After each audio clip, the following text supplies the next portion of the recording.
ಇಡೀ ಜಗತ್ತಿನಲ್ಲಿ ಮಾವ ಸೊಸೆ ದೇವಸ್ಥಾನ ಕಟ್ಟಿಸಿರೋದು ಎಲ್ಲೂ ದಾಖಲೆ ಇಲ್ಲ. ಕಟ್ಟಿಸಿ ಅವ್ರು ಹೋಗಿದ್ದಾರೆ, ಅಲ್ಲೆಲ್ಲ ಬರ್ಸಿದ್ದಾರೆ. ಇದೆಲ್ಲ ಬರ್ಸ್ಬಿಟ್ಟು ಬೆಂಗಳೂರಿನ ತಲತಲಾಂತರ ಜನ ಇವರು ನಮ್ಮ ಬೆಂಗಳೂರು ಗ್ರಾಮ ದೇವತೆ ಯಾರೇ ಆಗಲಿ ನಮ್ಮ ಸೊಸೆಗೆ ಇಲ್ಲಿ ಪ್ರಥಮ ಪೂಜೆ ಮಾಡಿದ್ರೆ ನಿಮ್ಗೆ ಒಳ್ಳೇದಾಗತ್ತೆ ಅಂತೆಲ್ಲ ಹೇಳಿ ಅವರೆಲ್ಲ ಹೋಗಿರುವಾಗ ಅದೇನೋ ಅದನ್ನು ನೋಡಿಸ್ಬಿಟ್ಟು ಈಗ ಇತ್ತೀಚೆಗೆ ಅಲ್ಲೊಂದು ಅದೇ ಜಾಗದಲ್ಲಿ ಅಷ್ಟೇ ಜಾಗದಲ್ಲಿ ದೇವಸ್ಥಾನ ಕಟ್ಟಿಸಿದ್ದಾರೆ. ಇಲ್ಲಿ ಹೀಗಾಗಿ ಈ ನಾಟಕ ರಚನೆ 9 ವರ್ಷಗಳ ಕಾಲ ನಾನು ಕೂಡ ಈ ನಾಟಕ ರಚನೆ ಮಾಡಿದೆ. ಈ ನಾಟಕ 119 ಪ್ರದರ್ಶನ ಕಂಡಿದೆ. ಈಗ ಈ 119 ಪ್ರದರ್ಶನದಲ್ಲಿ ಯಾರೂ ನಾಟಕ ಮಾಡಿಸ್ಲಿಲ್ಲ. ನಾನೇ ಎಲ್ಲ ಮಾಡ್ಕೊಂಡು ಏನೋ ಮಾಡ್ಕೊಂಡು ಮಾಡಿದೆ. ಆನಂತರ ನಾನು ಮಾಡಿಸ್ಬೇಕಷ್ಟೇ, ಮಾಡಿಸ್ಕೊಂಡೇ ಬಂದೆ. ನಮ್ದಿರೋದು ಏನಿಲ್ಲ ಮಾಡಿಸ್ಕೊಂಡು ಬಂದೆ. ನಮ್ಮ ಕೃಷ್ಣಪ್ಪನವ್ರಿಗೆ ಜನರಲ್ಲಿ ಕೃಷ್ಣಪ್ಪನವರು ಇದೆಲ್ಲ ಹೇಳಿದಾಗ ನಾವು ಹೆಚ್ಚು ಹೇಳೋಕ್ಕಾಗ ಮಹಾನುಭಾವರವರು ಕೆಂಪೇಗೌಡರ ಇತಿಹಾಸದಲ್ಲಿ ಅವರ ಹೆಸರು ಚಿರನೂತನವಾಗಿರುತ್ತೆ, ಸುವರ್ಣಾಕ್ಷರಗಳಲ್ಲಿ ಬರೆದಿರೋದಂಗಿರ್ತದೆ. ಅವರಲ್ಲಿ ಯಾವಾಗ ಅವ್ರ ದೂರದ ಸಂಬಂಧಿಕರೇ ಆಗಬೇಕು ನಮಗೆ. ಅವರು ಬಂದ ಮೇಲೆ ಮಾಗಡಿಯಲ್ಲಿ ಕೆಂಪೇಗೌಡರ ಇತಿಹಾಸದ ಬಗ್ಗೆ ಸಂಶೋಧನೆ ಬಗ್ಗೆ ಸಾಕಷ್ಟು ಕೆಲಸ ಮಾಡಿದ್ದಾರೆ. ಮೊನ್ನೆ ನಾನು ನೋಡಿಲ್ಲ, ನವೀನು ಆ ರೆಕಾರ್ಡೆಲ್ಲ ನನಗೆ ತೋರಿಸಿದ್ರು. ನನಗೆ ಭಾರಿ ಖುಷಿ ಆಯಿತು. ನಾವು ಯಾವತ್ತೋ ಒಂದು ಸಸಿ ನೆಟ್ಟು ಇನ್ನೂ ಅದೇನು MR ಅವ್ರು ಬೆಳೀತಿರ್ಲಿಲ್ಲ, ಈಗ ಬೆಳೀತಾ ಇದೆಯಲ್ಲ ಅಂತ MR ಸರ್ ಬರ್ತು. ನಾವು ಈ ಬೆಂಗಳೂರು ಅನ್ನ ತಿಂತಾ ಇದ್ದೀವಿ, ಇಂಥದ್ದು ಬೆಂಗಳೂರು ಇದಕ್ಕೋಸ್ಕರ ನಮಗೋಸ್ಕರ ಕನ್ನಡಿಗರಿಗೋಸ್ಕರ ಆತ್ಮಾರ್ಪಣೆ ಮಾಡಿಕೊಂಡ ಲಕ್ಷ್ಮಿ ಮಹಾರಾಣಿಯಾಗಿ ಸುಪ್ಪತ್ತಿಗೆಯಲ್ಲಿರಬೇಕಾದವಳು. ಅವ್ರು 16 ವಯಸ್ಸಿನಲ್ಲೇ ಮದುವೆ ಮಾಡ್ತಿದ್ರು. ಆ ವಯಸ್ಸಿನಲ್ಲೇ ಮದುವೆ ಆದ 1 ವರ್ಷದೊಳಗೆ ಅವಳು ಆತ್ಮಾರ್ಪಣೆ ಮಾಡ್ಕೊಂಡಕ್ಕಾರೆ ಆ ತ್ಯಾಗ ನಾವು ನೆನ್ಕೊತಾ ಇದ್ದೀವಲ್ಲ. 500 ವರ್ಷಗಳಿಂದ ಅನಾಥವಾಗಿ ಈ ಕೆಸರು ನೀರು ಮುಳುಗೋಗ್ಬಿಟ್ಟದಲ್ಲ, ಕಕ್ಷ ನೀರಿನಲ್ಲಿ ಊರವ್ರಿಗೂ ಯಾರಿಗೂ ಗೊತ್ತಿಲ್ವ, ರಾಜಕಾರಣಿಗಳು ಗೊತ್ತಿಲ್ವ, ಇನ್ಯಾರಿಗೂ ಗೊತ್ತಿಲ್ವ ಅಂದ್ಬಿಟ್ಟು ಸತತವಾಗಿ ಅವತ್ತೇ ನಾನು ಅಲ್ಲಿ ಕೆಳಗಡೆ ಇಳಿದೆ. ನಮ್ಮ ಹೆಂಗಸರು ಕರ್ಕೊಂಡೋಗಿದ್ದೆ, ಪೂಜೆ ಮಾಡಿಸಿದೆ. ನಮಗೆ ಇಲ್ಲಿವರೆಗೂ ಗೊತ್ತು, ನಮ್ಮ ಹೆಂಗಸರು ಇಳಿಯೇ ಕರ್ಕೊಂಡು ಹೋದೆ. ಇಳಿಲೇಬೇಕು ನೀನು ಇಲ್ಲಿವರೆಗೂ ಇಳಿಸ್ದೆ. ಅಲ್ಲಿಗೆ ಕೆಸರು ಎಲ್ಲ ಮೆತ್ಕೊಂಡ್ಬಿಡ್ತು. ನಮಗೆ ಆಟೋ ಗೀಟೋ ಅಂದರೆ ಅವಾಗ ಏರೋಪ್ಲೇನ್ ಇದ್ದಂಗೆ ಆ ಸಾಮರ್ಥ್ಯ ಎಲ್ಲ. ಸರ್ಕಾರಿ ಕೆಲಸಕ್ಕೆ ಸೇರಿದ್ದೆ ನಾನು, ಇನ್ನೂ ರಂಗಭೂಮಿಗೆ ಬಂದಿರಲಿಲ್ಲ. ಆದ್ರೂ ನಮಗೆ ಕಷ್ಟ ಕಾರ್ಪಣ್ಯಗಳಿದ್ದು. ಆಗ ಆಟೋ ಬಸ್ ಹತ್ತಿದಾಗ ಬಾಗಿಲ ಹತ್ರ ನಿಂತ್ಕೊಂಡು, ಯಾಕೆಂದರೆ ಈ 3 ಬಸ್ ಹತ್ತಿ ನಾನು ವಿಜಯನಗರಕ್ಕೆ ಹೋಗ್ಬೇಕಾಗಿತ್ತು. ಬಾಗಿಲು ಜನ ವಾಸನೆ ಹೊಡಿತಾ ಇತ್ತು, ಲಕ್ಷ್ಮಿ ವಾಸನೆ. ಹಂಗೆ ಬಂದು ಮನೆ ಸ್ನಾನ ಮಾಡೋದು. ಅವತ್ತೇ ನಾನು ಪ್ರತಿಜ್ಞೆ ಮಾಡಿದೆ, ಏನೇ ಆಗಿ ಲಕ್ಷ್ಮೀ ಸಮಾಧಿಯನ್ನು ಉಳಿಸ್ಲಿಕ್ಕೆ ನಾನು ಶತಾಯ ನಾನು ಮಾಡ್ತೀನಿ, ನಾನು ದುಡ್ಡಿದ್ದೆಲ್ಲ ಇದಕ್ಕೆ ಒಪ್ಪಿಸ್ತೀನಿ ಅಂತ ಮಾಡಿ ಆನಂತರ ಬೇಕಾದಷ್ಟು ಪ್ರಯತ್ನ ಪಟ್ಟು ಅಲ್ಲಿಂದ ಒಂದು ಲಾರಿ ಜನ ತಗೊಂಬಂದು, ಒಂದು 2 ಲಾರಿ ಜನ ತಗೊಂಬಂದು, ಅಲ್ಲಿಂದ ಜ್ಯೋತಿ ತಗೊಂಬಂದು ಕಾವೇರಿ ಭವನ ಎದುರುಗಡೆ ಅದ್ರ ಬಗ್ಗೆ ಇದು ಮಾಡಿದವರು ಎಲ್ಲರೂ ಕರೆತು. ಯಾರು ಏನು ಸುಮ್ಮನೆ ಬರೋರು ಏನೂ ಅದ್ರ ಬಗ್ಗೆ ಏನು ತಲೆನೂ ಕೆಡಿಸ್ಕೊಳ್ಳೋಕ್ಕಿಲ್ಲ, ಏನು ಮಾಡ್ಕೊಳ್ಳೋಕ್ಕಿಲ್ಲ. ಆವಾಗ BV ಲಕ್ಷ್ಮಣರು ಅವಿದ್ಯಾವಂತರಾದರೂ ಕೂಡ ಇತಿಹಾಸದ ಬಗ್ಗೆ ಕೆಂಪೇಗೌಡರ ಬಗ್ಗೆ ಸಾಕಷ್ಟು ವಿಚಾರಗಳನ್ನ ಅವ್ರ ಬಾಳಿ ಜಾಗಗಳು ಎಲ್ಲರಿಗೂ 9 ವರ್ಷ ತಿರುಗಿದೆ. ನಾನು 9 ವರ್ಷ ತಿರುಗಿ ಆದಷ್ಟು ವಿಚಾರಗಳನ್ನ ನಾನು ಸಂಗ್ರಹ ಮಾಡಿದೆ. ಎಷ್ಟು ಸರಿನೂ ಎಷ್ಟು ಬಿಟ್ಟಿದ್ದೇವೆ ಅದು ನಾನು ಪ್ರಾಮಾಣಿಕವಾಗಿ ನಂದೇ ಸತ್ಯ ಅಂತ ನಾನು ಹೇಳಲ್ಲ. ಸಾಧ್ಯವಾದಷ್ಟು ಸತ್ಯಘಟನೆಗಳು ಒಂದು ನಾಟಕನ ಬರೆಯೋಣ ಅಂದ್ಬಿಟ್ಟು ನಾಟಕ ಬರೆದು ಆ ನಾಟಕವನ್ನು ಪ್ರದರ್ಶನ ಮಾಡಿಕೊಂಡು ನನ್ನ 1 ಎಕರೆ ಜಮೀನು ಕಳೆದು ಈ 4 ಕೋಟಿ ರೂಪಾಯಿ ಒಂದು ನಾಟಕ ಮಾಡಿಸಿದೆ. ಎಲ್ಲ ಕಡೆ ಮಾಡಿಸಿದೆ, ಆಗಲಿಲ್ಲ. ನಮ್ಮ ಚನ್ನಬಸವ ಗುಬ್ಬಿಯವರು ಕೂಡ ಅವರಲ್ಲಿ ಕೂತಿದ್ದಾರೆ, ಅವರು ಕೂಡ ಬಹಳ ಅಭಿಮಾನಿ. ಅವರು ಕೂಡ ಆ ನಾಟಕವನ್ನು ಮಾಡ್ತಿದ್ರು. ಕೇಂದ್ರ ಸರ್ಕಾರದಿಂದ 37,000 ರೂಪಾಯಿ ಬಂದಿತ್ತು. 1.5 ಲಕ್ಷ ರೂಪಾಯಿ ಖರ್ಚು ಮಾಡಿ ಅದನ್ನು ಮಾಡಿದ ನಾಟಕನ. ಆವಾಗ ನಾನು ಜಮೀನು ಮಾಡಬೇಕಾಯಿತು. ಅಲ್ಲಿ 1 ಎಕರೆಯಲ್ಲಿ ಜಮೀನಿನಲ್ಲಿ ಆ ಜಾಗದಲ್ಲಿ ನಾವು ನಾಟಕನ ಜೋರಾಗಿ ಎಲ್ಲರೂ ಎಷ್ಟೋ ಕರೆಸ್ಪಾಂಡೆನ್ಸ್ ಅಷ್ಟೊತ್ತಿಗೆ ಆಗೋಗಿತ್ತು. 20 ವರ್ಷಗಳು ಯಾರೂ ಗಮನ ಕೊಟ್ಟಿರಲಿಲ್ಲ ಅದ್ರ ಕಡೆ. ಎಷ್ಟು ಹೆಗಡೆಯವರು ಪತ್ರ ವ್ಯವಹಾರ ಮಾಡಿದೆ, ದೇವೇಗೌಡರು ಮಾಡಿದೆ, ವೀರಪ್ಪ ಮೊಯ್ಲಿಯವರು ಮಾಡಿದೆ, ಎಲ್ಲ ರಾಜಕಾರಣಿಗಳು ಏನೂ ಮಾಡಲಿಲ್ಲ. ಆ ಊರಿನಲ್ಲಿ ಮಾಡಿದಾಗ 20,800 ರೂಪಾಯಿ ರಿಜಿಸ್ಟರ್ ಪೋಸ್ಟ್ ಕಳಿಸ್ದೆ. ಎಲ್ಲ ನನಗೆ ಗೊತ್ತಿರೋ ಲೀಡರ್ಗಳಿಗೆ, MLAಗಳಿಗೆ, MLCಗಳಿಗೆ, ಕಾರ್ಪೊರೇಟ್ಗಳಿಗೆ ಯಾರಿಂದಲೂ ಉತ್ತರ ಬರಲಿಲ್ಲ. ಆಗ ವಿಜಯ ಕರ್ನಾಟಕದವ್ರು ಬಂದಿದ್ದರು. ಆ ಹೊಸ ವಿಜಯ ಕರ್ನಾಟಕ ಪ್ರವರ್ಧಮಾನವಾಯಿತು. 330 ಮನೆಯೊಳಗೆ 3,000 ಜನ ಕಂಡು ಕೇಳಿರಿಯರು ಜನಸಾಗರ ಗುಬ್ಬಿ ವೀರಣ್ಣವರ ರಂಗವೈಭವ ಮರುಕಳಿಸ್ತು ಅಂತ ಬರೆದ್ರು. 1 ಎಕರೆ ಒಳಗೆ ಸ್ಟೇಜ್ ಮಾಡಿಸಿದ್ದೆ. ಗಮನ ಸೆಳೀಬೇಕು ಅಂತ ಆಸ್ತಿ ನಂದು ಏನೇನಿದೆ ಎಲ್ಲ ಮಾಡಿಕೊಂಡು ಸೈಟ್ ಇತ್ತಿಲ್ಲ ಯೂನಿವರ್ಸಿಟಿ ಹತ್ರ ಅದನ್ನು ಮಾರಿ ಏನೇ ಆಗಲಿ ಮಾಡಲೇಬೇಕಂತ ಈ ಸಲ ಅಂತ ಹಠ ತೊಟ್ಟು ಅದು ಸಾರ್ಥಕ ಆಯಿತು. ಅದನ್ನು ಆವಾಗಲೇ ಕಾರ್ಪೊರೇಷನ್ಗೆ ಹ್ಯಾಂಡ್ ಓವರ್ ತಗೊಳ್ಳಿಕ್ಕೆ. ಯಾಕೆಂತಂದರೆ ಯಾರ ಜಮೀನೇನಲ್ಲ ಅವರು, ನಾನು ಅವರೇನು ಗೌರ್ಮೆಂಟ್ ಫ್ರೀಯಾಗಿ ಕೊಡಬೇಕಾಗಿ ಏನಿರಲಿಲ್ಲ. ಲಕ್ಷ್ಮೀ ಸಮಾಧಿಗೆ 13 ಎಕರೆ ಜಮೀನನ್ನ ಕೆಂಪೇಗೌಡರು ಬಿಟ್ಟಿದ್ರು ಅನ್ನೋದಕ್ಕೆ ದಾಖಲೆಗಳಿವೆ. 13 ಎಕರೆ ಜಮೀನನ್ನ ದತ್ತಿಯಾಗಿ ಬಿಟ್ಟಿದ್ರು ತನ್ನ ಸೊಸೆ ದೇವಸ್ಥಾನಕ್ಕೆ. ನನ್ನ ಸೊಸೆಯನ್ನು ಬಲಿತಾನೆ ಅಂತ ಬೆಂಗಳೂರಿಗೆ ನಾನು ಮತ್ತೆ ಹಿಂದಿರುಗಲ್ಲ ಅದನ್ನು ನಾಟಕದಲ್ಲಿ ತೋರಿಸ್ತೀವಿ. ಆವಾಗ 13 ಎಕರೆ ಜಮೀನು ಅವ್ರು ಬಿಟ್ಟಿದ್ದನ್ನ ಆಂಧ್ರದಿಂದ ಒಬ್ಬ ಬಂದ್ಬಿಟ್ಟು ಅಲ್ಲಿ ತಳ ಹೊರಬಿಟ್ಟು ಎಲ್ಲರಿಗೂ ಸೈಟ್ಗಳು ಮಾಡಿಬಿಟ್ಟು ಮಾರ್ಕೊಂಡ್ಬಿಟ್ಟು ಆ ದೇವ್ರಿಗೊಂದು ಗೋಪುರ ಕಟ್ಟಿಸ್ಬಿಟ್ಟು ಅವನು ಪೂಜೆ ಮಾಡ್ತಾ ಇದ್ದಾರೆ. ಮಹಾನ್ ಭಾವ ಅಂತ ಒಂದಿಷ್ಟೇ ಗೋಪುರ ಕಟ್ಟಿಸಿದ್ರು. ಯಾಕೆಂದರೆ ಎಲ್ಲ ಮಾಡ್ಕೊಂತಿದ್ನಲ್ಲ, ಇನ್ನೇನು ಮಾಡೋಕ್ಕಾಗಲಿಲ್ಲ ನನ್ನ ಕೈಲಿ. ಇನ್ನೆಲ್ಲ ಬಿಲ್ಡಿಂಗ್ ಎದ್ಬಿಟ್ಟವೆ, ಏನು ಮಾಡೋಕ್ಕಾಗಲ್ಲ. ಅದು 3/4 ಎಕರೆ ಉಳ್ಕೊತ್ತು. 3/4 ಎಕರೆ ಉಳ್ಕೊಂಡು ಎಲ್ಲ ಸರ್ಕಾರ ಸುಬರ್ದಸ್ಸು ತಗೊಂಡು ಕಾರ್ಪೊರೇಷನ್ ತಗೊಂಡು ಪಾರ್ಕಿಂಗ್ ಎಲ್ಲ ಮಾಡಿದ್ಮೇಲೆ ಇನ್ನೂ 3-4 ಅವ್ರು ರೆಡ್ಡಿ ಸಂಬಂಧಿಕರನ್ನವ್ರು ಮುಚ್ಚಿಬಿಟ್ಟವ್ರೆ ತಗೊಂಡು. ಈಗ ಮತ್ತೆ ನಾವು ಗಲಾಟೆ ಮಾಡಿ ಪೊಲೀಸ್ ಸ್ಟೇಷನ್ ಮುಂದೆ ಹೋಗಿ ಮುಸ್ಕಾರ ಹೊಡಿ ಏನು ಹಾಗಾದರೆ ರಾಜ್ಘಾಟ್ ಮೇಲೆ ಆಗಲಿ ಇಂದಿರಾ ಗಾಂಧಿ ಇರುತ್ತಾವಲ್ಲಿ ಮತ್ತು ಬೇರೆ ಗಾಂಧಿ ಇದಾಗಲಿ ಅಥವಾ ಇನ್ಯಾರು ಮಹಾನುಭಾವರು ತಾವಿರುತ್ತಾವೋ ಆ ಜಾಗ ನೀವು ಸಂರಕ್ಷಣೆ ಮಾಡಲ್ಲ. ಇದು ಸರ್ಕಾರ ತಗೊಂಡು ನೀವೇನು ಏನು ಮಾಡಿದ್ರಿ, ನಾವು ಹಂಗೆ ಮಾಡ್ತೀವಿ ಹಿಂಗೆ ಮಾಡ್ತೀವಿ ಮುಚ್ಚಿಬಿಡ್ತಾರೆ, ಗಲಾಟೆ ಮಾಡ್ತಾರೆ ಜನ ಅಂತ ಅನ್ನೋ ಥರದಲ್ಲಿ ಉತ್ತರ ಕೊಟ್ಟಾಗ ಇದು ಮಾಡಿ ಕಡೆಗೆ ಒಬ್ಬ ವಾಚ್ಮೆನ್ ಅಲ್ಲಿ ನೇಮಿಸಿದ್ರು. ಅವನ್ನ ತಗ್ಸೋಕ್ಕಾಗಲಿಲ್ಲ, ಹೆಣ್ಣುಗಳ ಹಂಗೆ ಒಟ್ಟಿನಲ್ಲಿ ಅದನ್ನು ಸಂರಕ್ಷಣೆ ಮಾಡಿದ್ರೆ. ಅನಂತರ ಆ ದೇವಾಲಯ ಚೆನ್ನಾಗೇ ಇತ್ತು. ಅದು ಯಾಕೆ ಕೊಡಿಸಿದ್ರು ಏನಂತಾರೆ KT ಚಂದ್ರನ ಅವರೇನೋ ಆ ದೇವಸ್ಥಾನ ಚೆನ್ನಾಗೇ ಇತ್ತು. ಯಾಕೆಂದರೆ ಅದಕ್ಕೊಂದು ಪಾವಿತ್ರತೆ ಇತ್ತು. ಯಾಕೆಂದರೆ ಕೆಂಪೇಗೌಡರು ತನ್ನ ಇಡೀ ಜಗತ್ತಿನಲ್ಲಿ ಸೊಸೆ ದೇವಸ್ಥಾನ ಕಟ್ಟಿಸಿರೋದು ಎಲ್ಲೂ ದಾಖಲೆ ಇಲ್ಲ. ಕಟ್ಟಿಸಿ ಅವ್ರು ಹೋಗಿದ್ದಾರೆ, ಅಲ್ಲೆಲ್ಲ ಬರ್ಸಿದ್ದಾರೆ. ಇವರೆಲ್ಲ ಬರ್ಸ್ಬಿಟ್ಟು ಬೆಂಗಳೂರಿನ ತಲತಲಾಂತರ ಜನ ಇವರು ನಮ್ಮ ಬೆಂಗಳೂರು ಗ್ರಾಮ ದೇವತೆ ಯಾರೇ ಆಗಲಿ ಇವರು ನಮ್ಮ ಸೊಸೆಗೆ ಇಲ್ಲಿ ಪ್ರಥಮ ಪೂಜೆ ಮಾಡಿದ್ರೆ ನಿಮ್ಗೆ ಒಳ್ಳೇದಾಗುತ್ತೆ ಅಂತೆಲ್ಲ ಹೇಳಿ ಅವರೆಲ್ಲ ಹೋಗಿರುವಾಗ ಅದೇನೋ ಅದನ್ನು ಹೊಡಿಸ್ಬಿಟ್ಟು ಈಗ ಇತ್ತೀಚೆಗೆ ಅಲ್ಲೊಂದು ಅದೇ ಜಾಗದಲ್ಲಿ ಅಷ್ಟೇ ಜಾಗದಲ್ಲಿ ದೇವಸ್ಥಾನ ಕಟ್ಟಿಸಿದ್ದಾರೆ. ನಾನು ಲಕ್ಷ್ಮೀ ಸಮಾನ ಅದಿರಲಿ, ಅದು ಅಲ್ಲೇ ನೋಡ್ಕೊಳ್ಳೋಣ. ಈ ಕೆಂಪೇಗೌಡ ದಿನಾಚರಣೆಗಳು ಏನು ಲಕ್ಷ್ಮಿ ಇದಕ್ಕೋಸ್ಕರ ಬಲಿ ಕೊಟ್ಟವಳು ಇಷ್ಟೆಲ್ಲ ಮಾಡೋಳು ಅಂತ ಹೇಳಿದ್ರೆ ಏನೋ ಕತೆ ಕೇಳ್ತಾರೆ ಅಷ್ಟೇ.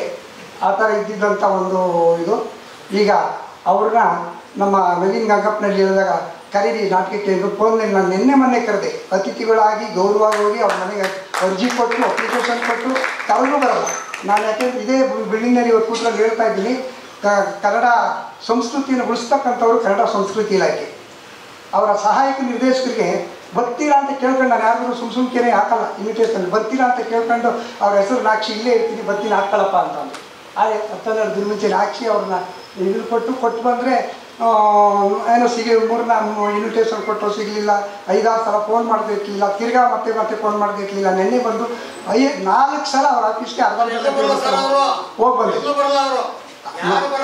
ಹೇಳ್ತೀನಿ. ಯಾಕೆ ಕನ್ನಡ ಸಂಸ್ಕೃತಿ ಉಳಿಸೋಕ್ಕಿರೋರು ಏನು ಕಲಾವಿದರು ಅಂದರೆ ಅಷ್ಟೊಂದು ಅಗೌರವನ ನಾನು ಹೇಳೇ ಬಂದಿದ್ದೀನಿ. ಇವಾಗ ಕರೆದ್ರು ನಾನು ಇವಾಗ ಬನ್ನಿ ಸರ್ ಹೋಗಲಿ ಸರ್ ನಿಮ್ಮದೊಂದು ಶೀಟ್ ಕೂಡ ಮಾಡಿಸ್ಬಿಟ್ಟಿದ್ದೀನಿ, ದಯಮಾಡಿ 5 ನಿಮಿಷ ಬಂದು ತಗೊಂಡು ಹೋಗಿಬಿಟ್ಟಿದ್ರಿ. ಇಲ್ಲದೇ ನಂಗೆ ಬೇಕಾದಷ್ಟು ಕೆಲಸ ಅಲ್ಲ ಸರ್, ಬೇಕಾದಷ್ಟು ಕೆಲಸ ಇದ್ರೆ ನೀವು ಹೆಸರಾಗಿ ಹಾಕ್ಸಿದ್ರಿ. ನಾನು ಹಾಕ್ಸ್ಬೇಕಾದ್ರೆ ಮುಂದಾಗಿ ಹೇಳ್ಬೇಕಾಗಿತ್ತು ಚಂದ್ರಶೇಖರ್ ಅವರು, ನೀವು ಯಾಕೆ ಮತ್ತೆ ನನ್ನ ಹೆಸರು ಹಾಕ್ಸಿದ್ರಿ ಏನು ಅಂತ ಅಂದ್ಬಿಟ್ಟು ಸಖತ್ ತುಂಬ ಬೇಜಾರಾಯಿತು.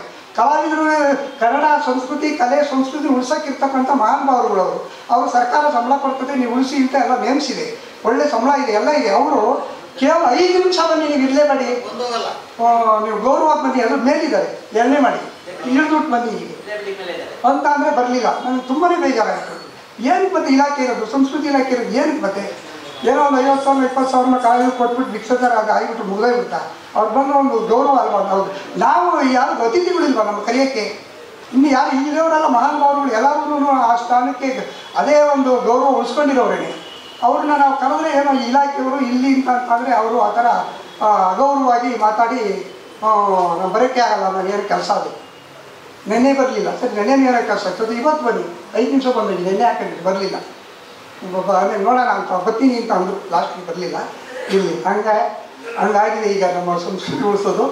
ನಮ್ಮ ಕೃಷ್ಣಪ್ಪನವರು ಯಾಕೆ ಹೇಳ್ತೀನಿ ಅಂತಂದರೆ, ಕೃಷ್ಣಪ್ಪನವ್ರಿಗೆ ಅತಿಥಿಯಾಗಿ ಕರೀಲಿಲ್ಲ, ಏನೂ ಕರೀಲಿಲ್ಲ, ಕರೆದು ಅಷ್ಟಿಗೆ ಬಂದದ್ದು ವೇದಿಕೆಗೆ. ನಾವು ಒಬ್ಬ ನಾಟಕ ನೋಡೋಕೆ ನಾನು ಬರ್ತೀನಿ, ಫೋನ್ ಮಾಡಿದೆ ಈ ಥರ ಬನ್ನಿ ಸರ್ ಈ ಥರ ಕೆಂಪೇಗೌಡ ನಾಟಕ ಮಾಡ್ತಿದ್ದೀನಿ ಅಂತ. ನೋಡಿ ಅಲ್ಲಿಂದ ಇವತ್ತು ಸಮಿತಿಯಿಂದ ಮುಂದಾಕೊಂಡು ಕೂತ್ಕೊಂಡು ನಮಗೆ ತುಂಬಾ ಸಂತೋಷ ಆಗ್ತದೆ, ತುಂಬಾ ಬಗ್ಗೆ ಗೌರವ ಮಾಡ್ತದೆ. ಅವರು ಕೂಡ ನಿಮ್ಮೆಲ್ಲರ ಪರವಾಗಿ ವಂದನೆಗಳನ್ನು ಅರ್ಪಿಸ್ತಾ ಇದ್ದೀನಿ. ಮತ್ತು ಕೃಷ್ಣಪ್ಪನವರು ರಂಗಭೂಮಿ ಬಗ್ಗೆ, ಸಾಹಿತ್ಯ ಸಂಸ್ಕೃತಿ ಬಗ್ಗೆ ಅವರು ತುಂಬಾ ಅಭಿಮಾನ. ಅವರು ಭರತನಗರದಲ್ಲಿ ಕೂತ್ಕೊಂಡ್ಬಿಟ್ರು ಅಂದರೆ ವಾಕಿಂಗ್ ಬಂದು ಒಂದು ಹೋಟ್ಲಿದೆ, ಏನು ಸರ್ ಅದು ಮಂಜು ಸರಿ ಕೂತ್ಕೊಂಡ್ಬಿಟ್ರೆ ಎಲ್ಲ ಕಲೆಗೆ ಸಂಬಂಧಪಟ್ಟವರು ಅವರು ಇವರು ಎಲ್ಲ 20 ಜನ ಕೂತ್ಕೊಂಡ್ಬಿಡ್ತಾರೆ. ಎಲ್ಲರಿಗೂ ಕಾಫಿ ಕೊಡ್ಸ್ಕೊಂಡು 1 ಗಂಟೆಗಟ್ಟಲೆ ಚರ್ಚೆ ಮಾಡಿಕೊಂಡು ನಿವೃತ್ತಿಯಾಗಿದ್ದಾರೆ KS ಆಫೀಸರು. ಅವತ್ತೂ ಯಾಕೆಂದರೆ ಕಲಾವಿದ್ರ ಬಗ್ಗೆ ಅವ್ರಿಗೆ ಹೇಳ್ಬೇಕಾಯ್ತದೆ. ಇನ್ನೊಂದು ಮಾತು, ಅವರು ಈ ಕಲಾವಿದರಿಗೆ ಅಟೆಸ್ಟೆಡ್ ಅನ್ನೋದೇನೋ ಮಾಡೋದಿತ್ತಲ್ಲ ಅವಾಗ, ಏನೋ ನಾವು ಅರ್ಜಿ ಕೊಡ್ಬೇಕಾದ್ರೆ ಮಾತಾಡ್ತಿಕ್ಕೆ ಏನೇ ಅಂತ ತರೋದು ಯಾರು ಪಾಪ. ನಾನು ಮಾರ್ಕೆಟ್ ಅಂಚೆ ಕಚೇರಿಯಲ್ಲಿ ಇದ್ದಾಗ ತುಂಬ ಜನ ಬರೋರು ನನ್ನ ಹತ್ರ ಅಟೆಸ್ಟೆಡ್ ಮಾಡೋಕೆ ಅವ್ರ ಹತ್ರ ಕಳಿಸ್ಬಿಟ್ಟಿದ್ದೆ, ಅಡ್ರೆಸ್ ಕೊಟ್ಬಿಟ್ಟು ಅಲ್ಲಿ ಮಲ್ಟಿ ಸ್ಟಾಪ್ ಬಿಲ್ಡಿಂಗಿಗೆ. ಪಾಪ 10 ಪೇಜ್ಗಳು ಅಟೆಸ್ಟ್ ಮಾಡಿ ಶೀಲ್ ಹಾಕಿ ಅಟೆಸ್ಟೆಡ್ ಮಾಡಿಬಿಟ್ಟು ಅವ್ರಿಗೆಲ್ಲ ಕಾಪಿ ಕೊಡಿಸಿ ಕಳಿಸೋರು ಅಂತ ಮಹಾನುಭಾವರು. ಅವರು ಕೂಡ ಇವತ್ತು ಅತಿಥಿಯಾಗಿ ಬಂದಿದ್ದಾರೆ, ಅವ್ರಿಗೂ ವಂದನೆ ತಿಳಿಸ್ತಾ ಆದೇವುಗಳ ಬಗ್ಗೆ ಅಂತೂ ಇಲ್ಲಿ ಅಷ್ಟ ಹೇಳಿದ್ದಾರೆ. ಅವರು ನಮ್ಮ ಸಂಘದ ನಮ್ಗೆ ಎಲ್ಲ ರೀತಿಯಲ್ಲೂ ಪ್ರೋತ್ಸಾಹ ಕೊಟ್ಕೊಂಡು ಬರ್ತಾ ಇರ್ತಕ್ಕಂಥವ್ರು. ಎಲ್ಲಕ್ಕಿಂತ ಮುಖ್ಯವಾಗಿ ಕಲೆ ಕಲ್ಚರ್ ವಿದ್ಯಮಾನಿಗೆ ಅವ್ರಿಗೂ ಒಂದು ನೀವು ತಿಳಿಸಿ. ಈಗ ಮೇಲೆ ಈ 2 ದಿನದಿಂದ ಈ ನಾಟಕದಲ್ಲಿ ಏನು ಹಲವಾರು ಕಲಾವಿದರು, ನಾನು ಸ್ವಲ್ಪ ಸ್ಟ್ರಿಕ್ಟು ಬೈತೀನಿ, ಮಾತಾಡೋಕ್ಕೆ ಉಸಿರಾಡೋಕ್ಕೆ ಬಿಡಲ್ಲ ಯಾಕೆಂತಂದರೆ ಮುಂದಿನ ಜನಾಂಗ ಶಿಸ್ತುಬದ್ಧವಾಗಿ ಬೆಳಿಬೇಕು ಅನ್ನೋದು ಒಂದು ಇಷ್ಟ. ಯಾರು ಬೇಜಾರು ಮಾಡ್ಕೊಂಬೇಡಿ. ನಾನು ಬೇರೆ ಯಾವ ಉದ್ದೇಶವೂ ಇಲ್ಲ. ಯಾಕೆಂದರೆ ನಾನು ಇದು ಪ್ರಾಕ್ಟೀಸ್ ಕೊಡುವಾಗ ಕೂಡ ಒಂದೇ ಒಂದು ಮಾತಾಡೋಕ್ಕೆ ಯಾರು ಬಿಡಲ್ಲ. ಪ್ರಾಕ್ಟೀಸ್ ಕೊಡೋದು ಮುಂಚೆ ಮಾತಾಡ್ಕೊಬೇಕು, ಆಮೇಲೆ ಮಾತಾಡ್ತಾರೆ. ಏನಾದ್ರು ಜಾರಿ ಆಗಿದೆ ನಾಟಕದಲ್ಲಿ ಅಷ್ಟೇ. ಇಲ್ಲಿ ಒಳಗಡೆ ಪ್ರವೇಶ ಮಾಡಿದ್ಮೇಲೆ ನಾಟಕ ಮುಗಿಯೋವರೆಗೂ ಯಾರು ಏನು ಮಾತಾಡ್ಕೊಬೋದು ಅಂತ ಒಂದು ನಿಬಂಧನೆಗಳೆಲ್ಲ ಹಾಕಿದ್ದೀನಿ. ದಯಮಾಡಿ ಅವೆಲ್ಲ ನೀವು ಚೆನ್ನಾಗಿ ಕಾನ್ಸಂಟ್ರೇಷನ್ ಮಾಡಿ ಚೆನ್ನಾಗಿ ಮಾಡಲಿ ಅನ್ನೋ ಒಂದು ಉದ್ದೇಶ. ಎಲ್ಲರೂ ಕೂಡ 2 ದಿನದಿಂದಲೂ ಸುಮಾರು 45-50 ಜನ ಆರ್ಟಿಸ್ಟ್ಗಳು ಸಹಕಾರ ಕೊಟ್ಟಿದ್ದೀರಾ. ಮಕ್ಕಳುಗಳೆಲ್ಲ ಬಂದಿದ್ದಾರೆ. ಅವ್ರ ತಾಯಿ ತಂದೆಗಳು ಕೂಡ ಬಂದಿರೋ ಕೆಲವರು. ಅವರು ಕೂಡ ತಮ್ಮ ಮಕ್ಕಳನ್ನ ಕಳಿಸಿ, ಯಾಕೆಂತಂದರೆ ಬರೀ ಪಠ್ಯ ಚಟುವಟಿಕೆ ಜೊತೆಗೆ ಪಠ್ಯೇತರ ಚಟುವಟಿಕೆ ಬೆಳೆದು ಮಾತ್ರ ಮನುಷ್ಯನ ಮನೋವಿಕಾಸಕ್ಕೆ ದಾರಿಯಾಗಿ ಅವರು ಒಳ್ಳೆಯ ಉತ್ತಮವಾದಂಥ ಪ್ರಜೆಗಳಾಗಲಿಕ್ಕೆ ಸಾಧ್ಯ. ಅದಕ್ಕೆಲ್ಲ ಪ್ರೋತ್ಸಾಹ ಕೊಟ್ಟು ಎಲ್ಲರಿಗೂ ಒಂದೇ ತಿಳಿಸಿ ನಾನು ಮತ್ತೊಂದು ಕಾರ್ಯಕ್ರಮ ಮುಗಿಸ್ತಾ ಇದ್ದೀವಿ.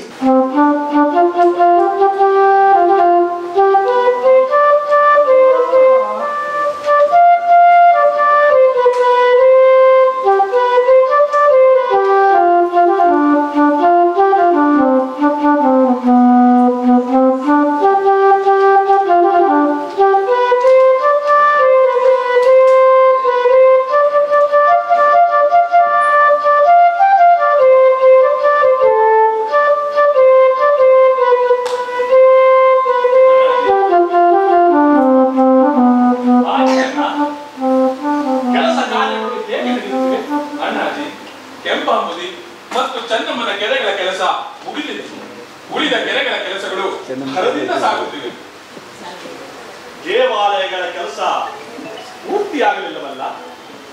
ಗಂಗಾಧರೇಶ್ವರ ದೇವಾಲಯ ಕೆಲಸ ಮುಗಿದಿದೆ. ಉಳಿದ ದೇವಾಲಯಗಳ ಕೆಲಸಗಳು ವೇಗದಿಂದ ಸಾಗುತ್ತಿವೆ. ಅಣ್ಣಾಜಿ, ದೇವಾಲಯ ನಿರ್ಮಾಣದಲ್ಲಿ ತೊಡಗಿರುವ ನಮ್ಮ ಸೊಸೆ ಲಕ್ಷ್ಮಿಯ ಶ್ರಮವಂತೂ ಹೇಳಲಸ್ತರವಾಗಿದೆ. ಶಿಲ್ಪಿಗಳ ಚೇತನದ ಚಿಲ್ಮೆಯಾಗಿದ್ದಾಳೆ ನಮ್ಮ ಸೊಸೆ ಲಕ್ಷ್ಮಿ. ನಿಜ ನಿಮ್ಮ ಅತ್ತಿಗೆ ಹೇಳ್ತಿದ್ರು, ನಮ್ಮ ಲಕ್ಷ್ಮಿ ಸಾಮಾನ್ಯ ಮಾನವಳಲ್ಲ, ನಮ್ಮ ವಂಶದ ಕೀರ್ತಿಯನ್ನು ಬೆಳಗಲು ಬಂದ ಭಾಗ್ಯ ದೇವತೆ ಎಂದು.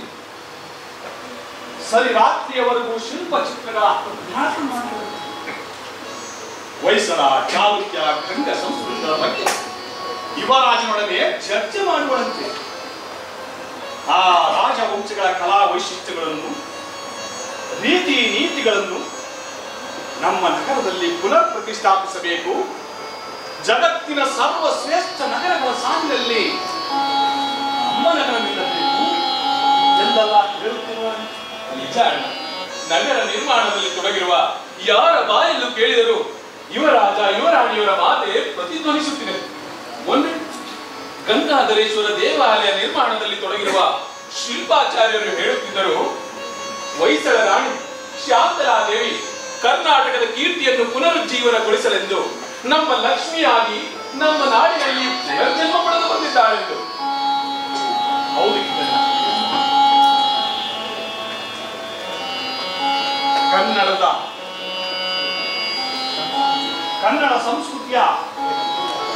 ಕನ್ನಡ ಸಂಸ್ಕೃತಿಯ ಹೆಗ್ಗುರುತಾಗಿ ಬಾಳಿ ಬೆಳಗಿದ ನಾರಿ ಶಿರೋಮಣಿ ಶಾಂತಲಾದೇವಿಗೆ ಸರಿಸಮಾನವಾದ ವ್ಯಕ್ತಿತ್ವವನ್ನು ಪಡೆದಿದ್ದಾಳೆ ನಮ್ಮ ಸೊಸೆ. ಒಟ್ಟಾರೆ ನಿನ್ನ ವೀರಣ್ಣಗೌಡರ ಶ್ರಮ, ಕರ್ನಾಟಕದ ಅಸಂಖ್ಯಾತ ಜನರ ದುಡಿಮೆ, ಲಕ್ಷ್ಮೀ ಸೋಮಣ್ಣನವರ ಕಾರ್ಯಪಟುತ್ವ ಫಲಪಟ್ಟಿದೆ ಗಿಡ್ಡಣ್ಣ. ನಾವು ಮೊದಲು ಒಳ್ಳೆಯ ದಿನವನ್ನು ಗೊತ್ತು ಮಾಡಿ ನಗರ ಪ್ರವೇಶಕ್ಕೆ ಸಿದ್ಧತೆ ಮಾಡೋಣ. ಆ ನಂತರ ಉಳಿದ ಕೆಲಸಗಳನ್ನು ಮುಂದುವರಿಸಿದರಾಯಿತು. ಪ್ರಭು, ಧನ್ಯ ಮಾಡ್ತದೆ. ಯಾವುದೋ ತುರ್ತು ಸಮಾಚಾರವನ್ನು ತಂದ ಹಾಗೆ ನಾನೊಂದು ಕಠೋರವಾದ ಸುದ್ದಿಯನ್ನು ತಂದಿದ್ದೇನೆ ಪ್ರಭು. ಕಠೋರವಾದ ಸುದ್ದಿ ಅಂದರೆ ವಿಜಯನಗರದಲ್ಲಿ ಮತ್ತೆ ಕ್ಷೋಭೆಯೇನಾದರೂ ಉಂಟಾಗಿದೆಯೇ? ಸಾಮ್ರಾಜ್ಯ ನಿಷ್ಠರಾದ ತನಗೆ ಯಾವಾಗಲೂ ವಿಜಯನಗರದ್ದೇ ಯೋಚನೆ ಪ್ರಭು. ಪ್ರಜೆಗಳೇ ದೇವರೆಂದು ಅವರ ಕ್ಷೇಮಕ್ಕಾಗಿ, ಅಭಿವೃದ್ಧಿಗಾಗಿ ಹಗಲಿರುಳು ಶ್ರಮಿಸಿದ್ದೀವಿ. ಪ್ರಜಾ ಕಲ್ಯಾಣಕ್ಕೋಸ್ಕರ, ಧರ್ಮ ರಕ್ಷಣೆಗೋಸ್ಕರ ನಾವು ಅನೇಕ ಕೆಲಸಗಳನ್ನು ಮಾಡಿದ್ದೇವೆ. ಆದರೆ ನಾನು ತಂದಿರುವ ವಿಚಾರವೇ ಬೇರೆ. ಅದು ನಮ್ಮ ನಗರಕ್ಕೆ ಸಂಬಂಧಿಸಿದ್ದು. ಏನು ನಮ್ಮ ನಗರಕ್ಕೆ ಸಂಬಂಧಿಸಿದೆ? ಅದೇನೊಂದು ಹೇಳ ಮಾಡ್ತೇನೆ. ಪ್ರಭು, ಕೋಟೆಯ ಹೆಬ್ಬಾಗಿಲು ಬಿದ್ದು ಹೋಯಿತು. ಅಮಾತ್ಯರೇ, ಅಷ್ಟೊಂದು ಭದ್ರವಾಗಿ ನಿಲ್ಲಿಸಿದ ಕೋಟೆಯ ಹೆಬ್ಬಾಗಿಲು ಬಿದ್ದು ಹೋಯಿತು. ನಂಬಲು ಸಾಧ್ಯವಾದ ಸುದ್ದಿ. ಕೋಟೆಯ ಹೆಬ್ಬಾಗಿಲನ್ನು ನಿಲ್ಲಿಸಿದ್ದು ನಿನ್ನೆ ಗೋಧೂಳಿ ಲಗ್ನದಲ್ಲಿ. ಆ ಗಳಿಗೆ ತುಂಬಾ ಪ್ರಶಸ್ತವಾಗಿತ್ತು. ಆದರೂ ಕೋಟೆಯ ಹೆಬ್ಬಾಗಿಲು ಬೀಳಲು ಕಾರಣ? ವೀರಣ್ಣಗೌಡರೇ, ಪುರೋಹಿತರನ್ನು ಕರೆಸಿ. ನಾನಾಗಲೇ ಈ ವಿಚಾರವನ್ನು ಕುಲಪುರೋಹಿತರಿಗೆ ತಿಳಿಸಿ ಅರಮನೆಗೆ ಬರುವಂತೆ ಹೇಳಿದ್ದೇನೆ ಪ್ರಭು. ಅದು ಅವರೇ ಬಂದರು.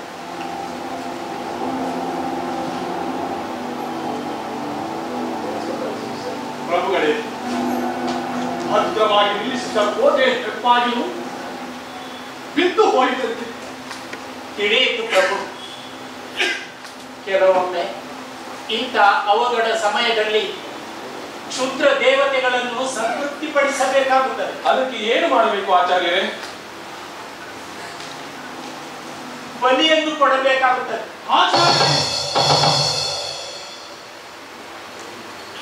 ಪೂಜ್ಯರಾದ ನೀವು ಇಂತಹ ಮಾತನಾಡುವಿರ? ಅಹಿಂಸಾ ಪರಮೋ ಧರ್ಮ ಎಂದು ಬೋಧಿಸಿದ ನೀವು ಇಂತಹ ಮಾತನಾಡುವಿರಿ? ಬೇರೆ ಯತ್ನವಿಲ್ಲ ಪ್ರಭು. ಕೆಲವೊಮ್ಮೆ ಪರಿಸ್ಥಿತಿಯೊಡನೆ ನಾವು ರಾಜಿ ಮಾಡಿಕೊಳ್ಳಬೇಕಾಗುತ್ತದೆ. ರಾಜ್ಯದ ಭದ್ರತೆಯಲ್ಲಿ ಕೋಟೆಯ ಹೆಬ್ಬಾಗಿಲಿನ ಸ್ಥಾನ ಅತಿ ಪ್ರಮುಖವಾದುದರಿಂದ ಕ್ಷುದ್ರ ದೇವತೆಗಳನ್ನು ಸಂತೃಪ್ತಿಪಡಿಸಲು ಪತಿವ್ರತ ಶಿರೋಮಣಿಯಾದ ಗರ್ಭಿಣಿ ಸ್ತ್ರೀಯನ್ನು ಬಲಿ ಕೊಡಬೇಕಾಗುತ್ತದೆ.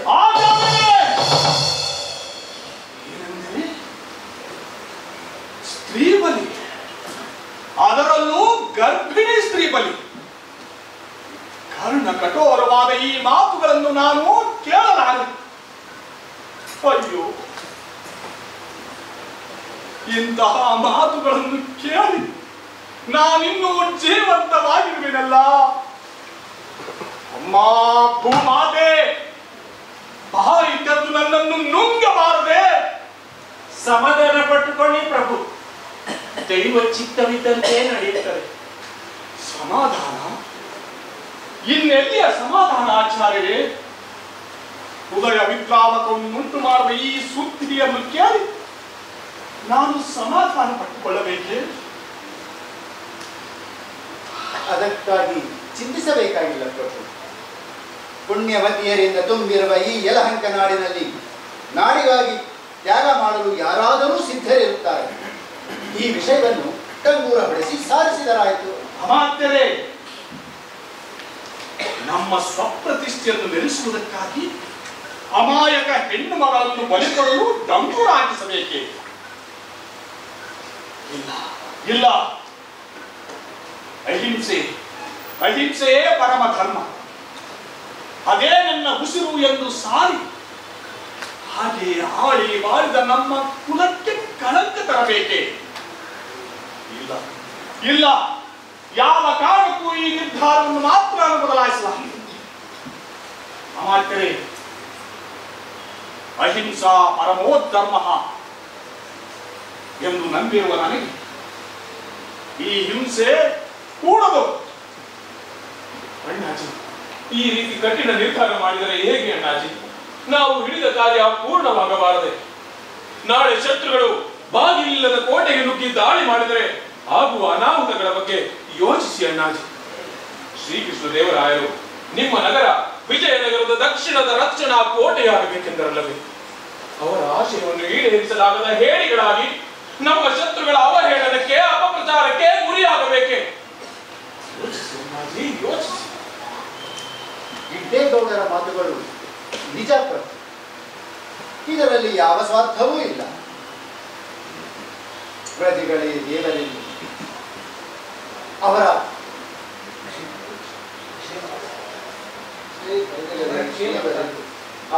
ಕ್ಷೇಮಕ್ಕಾಗಿ ಅಭಿವೃದ್ಧಿಗಾಗಿ ಇಲ್ಲ ವೀರಣ್ಣನವರೇ, ಇಲ್ಲ. ಯಾವ ಕಾರಣಕ್ಕೂ ನನ್ನ ನಿರ್ಧಾರವನ್ನು ಮಾತ್ರ ನಾನು ಬದಲಾಯಿಸಲಾರೆ. ಈ ನಾಡಿಗೋಸ್ಕರ, ವಿಜಯನಗರ ಸಾಮ್ರಾಜ್ಯಕ್ಕೋಸ್ಕರ ನನ್ನ ಪ್ರಾಣವನ್ನು ಬಲಿಕೊಡಲು ನಾನು ಹಿಂಜರಿಯುವುದಿಲ್ಲ. ಆದರೆ ಅನ್ಯರ ಬಲಿದಾನದಿಂದ ಕೋಟೆಯ ಹೆಪ್ಪಾಗಿಲನ್ನು ನಿಲ್ಲಿಸುವಂತಹ ಅಧರ್ಮ ಕಾರ್ಯಕ್ಕೆ ಮಾತ್ರ ನಾನು ಕೈ ಹಾಕಲಾರೆ. ಹೋಗಿ, ಎಲ್ಲರೂ ಹೋಗಿ ಮತ್ತೊಮ್ಮೆ ಕೋಟೆಯ ಹೆಪ್ಪಾಗಿಲನ್ನು ನಿಲ್ಲಿಸಲು ಪ್ರಯತ್ನಿಸಿ. ಈ ಪ್ರಯತ್ನ ವಿಫಲವಾದರೆ ನನ್ನ ಪ್ರಾಣವನ್ನೇ ಬಾಗಿಲಿಗೆ ಬಲಿಕೊಡುತ್ತೇನೆ. ಆಗಲೂ ನಿಲ್ಲದಿದ್ದರೆ ಈ ನಗರದ ಕಡೆ ಯಾರೂ ಸುಳಿಯಬೇಕು. ಯಲಹಂಕವನ್ನೇ ರಾಜಧಾನಿಯನ್ನಾಗಿ ಮುಂದುವರಿಸಿಕೊಂಡು ವಿಜಯನಗರ ಸಾಮ್ರಾಜ್ಯದ ಸೇವಕರಾಗಿ ಮುಂದುವರಿಯುವುದು. ತಮ್ಮನ್ನು ಕಳೆದುಕೊಂಡು ನಾವು ಜೀವಿಸಲು ಸಾಧ್ಯವೇ? ಅಣ್ಣಾಜಿ, ನೀವಿಲ್ಲದೆ ಈ ಯಲಹಂಕ ರಾಜ್ಯವಿರಲು ಸಾಧ್ಯವೇ? ನಿಮ್ಮನ್ನು ಕಳೆದುಕೊಂಡು ನಾವು ಅನಾಥರಾಗಬೇಕೆ? ಇದಕ್ಕೆ ಸೂಕ್ತವಾದ ಪರಿಹಾರವನ್ನು ಕಂಡುಕೊಳ್ಳಲು ಪ್ರಯತ್ನಿಸೋಣ. ನೀವು ನಿಶ್ಚಿಂತರಾಗಿರಿ ಅಣ್ಣಾಜಿ. ಪೂಜ್ಯವಾದ ಆಚಾರ್ಯರೇ ವಿಚಲಿತರಾಗಿರುವಾಗ ಮತ್ಯಾವ ಪರಿಹಾರವಿದೆ ಗಿಡ್ಡಣ್ಣ? ಧರ್ಮ ಮಾರ್ಗದಿಂದ ಕೂಡಿದ ಪರಿಹಾರವಿದ್ದರೆ ಹುಡುಕಿ. ಆದರೆ ಯಾವುದೇ ಬಗೆಯ ಹಿಂಸಾ ಮಾರ್ಗ ಮಾತ್ರ ಕೂಡದು. ಹೋಗಿ, ಎಲ್ಲರೂ ಹೋಗಿ ನನ್ನನ್ನು ಒಂಟಿಯಾಗಿರಲು ಬಿಡಿ.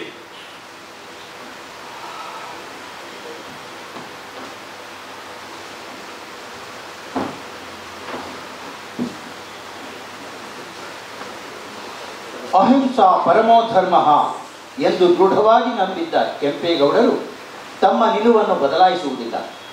ಕುಲಪುರೋಹಿತರು, ಗಿಡ್ಡೇಗೌಡರು, ವೀರಣ್ಣಗೌಡರು ಪರಿಪರಿಯಾಗಿ ವಿನಂತಿಸಿಕೊಂಡರು.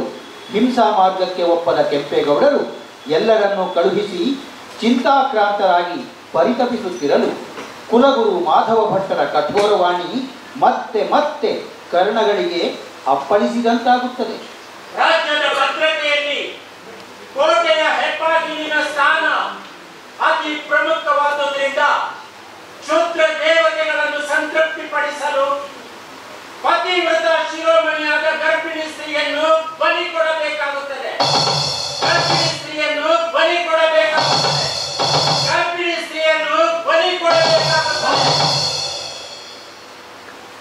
ಹೇ ಭೈರವೇಶ್ವರ, ತಾಯಿ ಕೆಂಪಾಂಬಿಕೆ, ನಿಮಗೆ ನನ್ನ ಮೇಲೆ ಕರುಣೆ ಇಲ್ಲವೇ? ನನ್ನ ಕನಸಿನ ನವನಗರ ನೆನಸಾಗುವ ಸಮಯಕ್ಕೆ ಈ ಅಡ್ಡಿ ಆತಂಕಗಳನ್ನು ಒಡ್ಡಲು ನಾನು ಮಾಡಿದ ಅಪರಾಧವಾದರೂ ಏನು? ಶ್ರೀರಂಗನಾಥ, ದೇವದೇವ,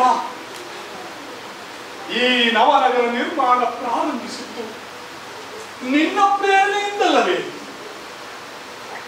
ಸಕಲ ಜೀವಕೋಟಿಯ ರಕ್ಷಕನಾದ ನಿನ್ನಿಂದ ಈ ನರಹತ್ಯೆಯನ್ನು ತಪ್ಪಿಸಲು ಸಾಧ್ಯವಿಲ್ಲವೇ?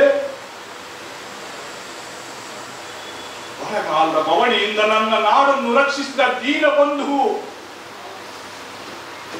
ನಗರ ನಿರ್ಮಾಣಕ್ಕೆ ಅಪಾರವಾದ ನಿಧಿಯನ್ನು ದೊರಕಿಸಿಕೊಟ್ಟ ದಯಾನಿಧಿ, ಈಗಲೂ ನೀನೇ ನನಗೆ ದಾರಿ ತೋರಬೇಕು. ನೀನೇ ನನಗೆ ದಾರಿ ತೋರಬೇಕು. ಮಾಗಡಿ ಕೆಂಪೇಗೌಡರೆಂಬ ಬಿರುದಾಂಕಿತರಾಗಿ ಬಾಳಲಿ. ಇತಿಹಾಸದಲ್ಲಿ ನಿಮ್ಮ ಹೆಸರು ಶಾಶ್ವತವಾಗಲಿ. ಎಲ್ಲ ನಿನ್ನ ಭಕ್ತರು ಹರಿಸಿದರಲ್ಲವೇ? ಮಹಾಮಹಿಮರಾದ ಯೋಗಿಗಳ ಮಾತು ಸುಳ್ಳಾಯಿತೆ. ದೇವತಾ ವಾಕ್ಯವೇ ಸುಳ್ಳಾದ ಮೇಲೆ ಇನ್ನಾರು ನನ್ನ ಕೋಟೆಯನ್ನು ರಕ್ಷಿಸುವವರು? ಇನ್ನಾರು ನನ್ನ ಕೋಟೆಯನ್ನು ರಕ್ಷಿಸುವವರು? ಅಯ್ಯೋ ವಿಧಿಯೇ, ವಿಧಿಯ.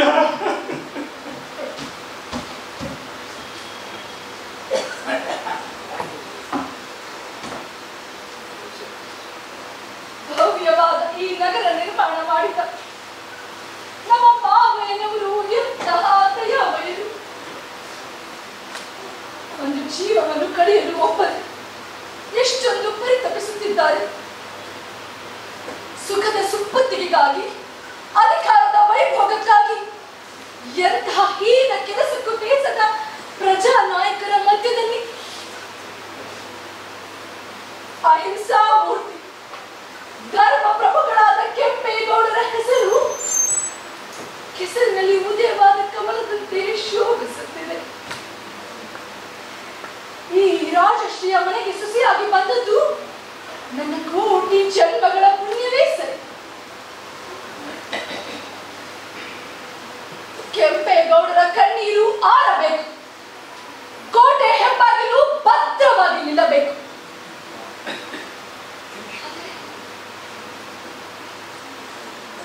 ಆದರೆ ಇದಕ್ಕೊಂದು ನರಬಲಿಯಾಗಬೇಕಾಗಿದೆ. ನ್ಯಾಯ, ನೀತಿ, ಧರ್ಮಗಳ ಪ್ರತೀಕರಾಗಿರುವ ಕೆಂಪೇಗೌಡರು ಇಂಥ ಹಿಂಸಾ ಮಾರ್ಗಕ್ಕೆ ಒಪ್ಪಲಾರರು. ಆದರೆ ನಿಲ್ಲದ ಕೋಟೆಯ ಬಾಗಿಲಿಗಾಗಿ ಕೊರಗಿ ಕರಗಿ ನೀರಾಗುತ್ತಿದ್ದಾರೆ. ಕೆಂಪೇಗೌಡರ ಕಣ್ಣೀರು ಆರಬೇಕು, ಕೋಟೆ ಹೆಬ್ಬಾಗಿಲು ನಿಲ್ಲಬೇಕು. ಹೌದು, ನಿಲ್ಲಬೇಕು.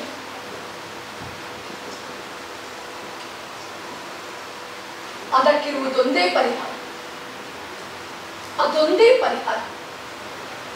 ಅದು ನನ್ನ ಬಲಿ. ಮನೆತನದ ಮಾನ ಮರ್ಯಾದೆಗಳನ್ನು ಉಳಿಸುವುದಕ್ಕೋಸ್ಕರ ನನ್ನ ಬಲಿ. ಕನ್ನಡಿಗರ ರಕ್ಷಣೆಗೆ ನನ್ನ ಬಲಿ.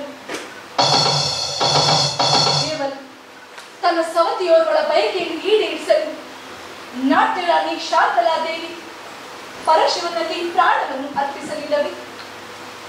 ರಣಭೈರೇಗೌಡರ ಪುತ್ರಿ ದೊಡ್ಡಾಂಬೆ ವಂಶದ ಉನ್ನತಿಗಾಗಿ ಕೆಂಪಾಂಬಿಕೆಯಲ್ಲಿ ಐಕ್ಯರಾಗಲಿಲ್ಲವೇ? ಇಂತಹ ಉನ್ನತ ನಾರೀ ರತ್ನಗಳ ವಂಶಕ್ಕೆ ಸುಸಿಯಾಗಿ ಬಂದ ನಾನು ಈ ಗಂಡಾಂತರವನ್ನು ತಪ್ಪಿಸಲು ಮುಂದಾಗಲೇಬೇಕು.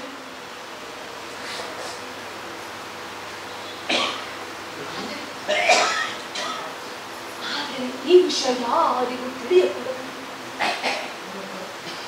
ಇದಕ್ಕೊಂದು ಪರಿಹಾರ ಹುಡುಕಲೇಬೇಕು.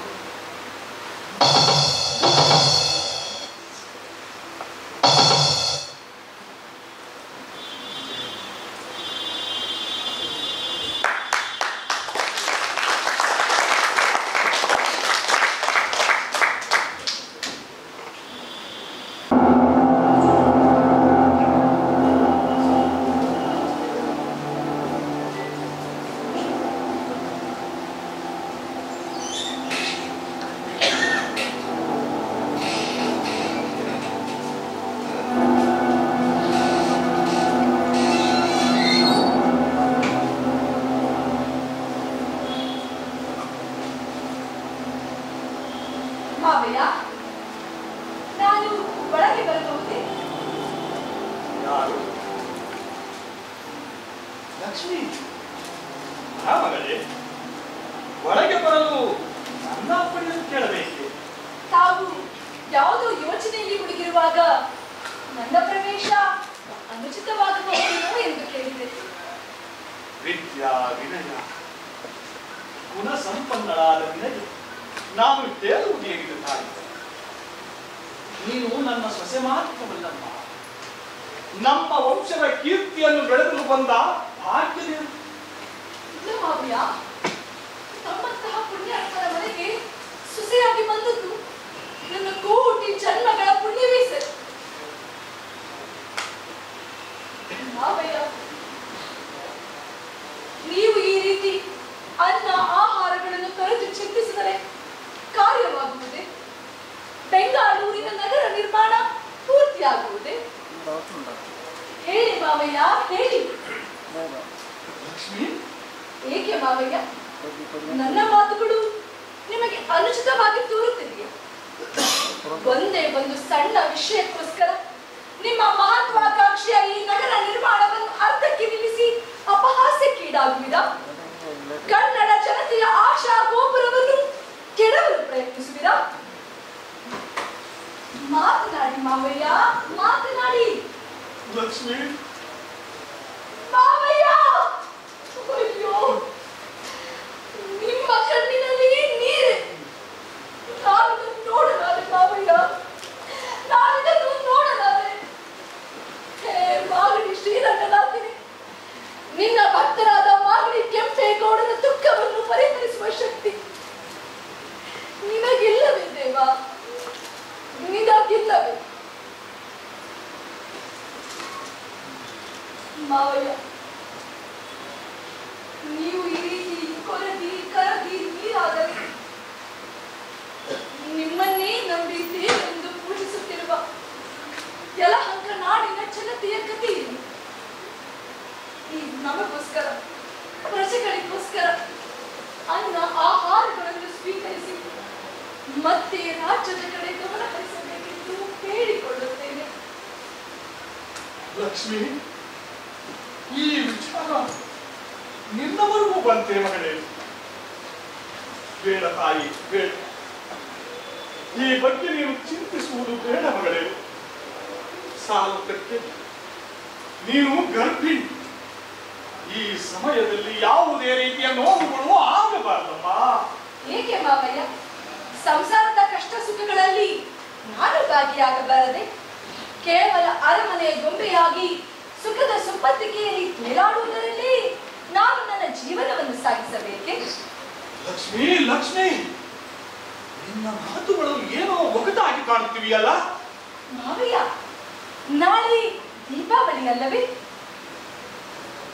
ಹೌದು ಮಗಳೇ, ಜಗತ್ತನ್ನೇ ಬೆಳಗುವ ಈ ದೀಪಾವಳಿ ನಮ್ಮ ರಾಜ್ಯಕ್ಕೆ ಕಾರ್ಗತ್ತಲನ್ನು ತಂದಿದೆ.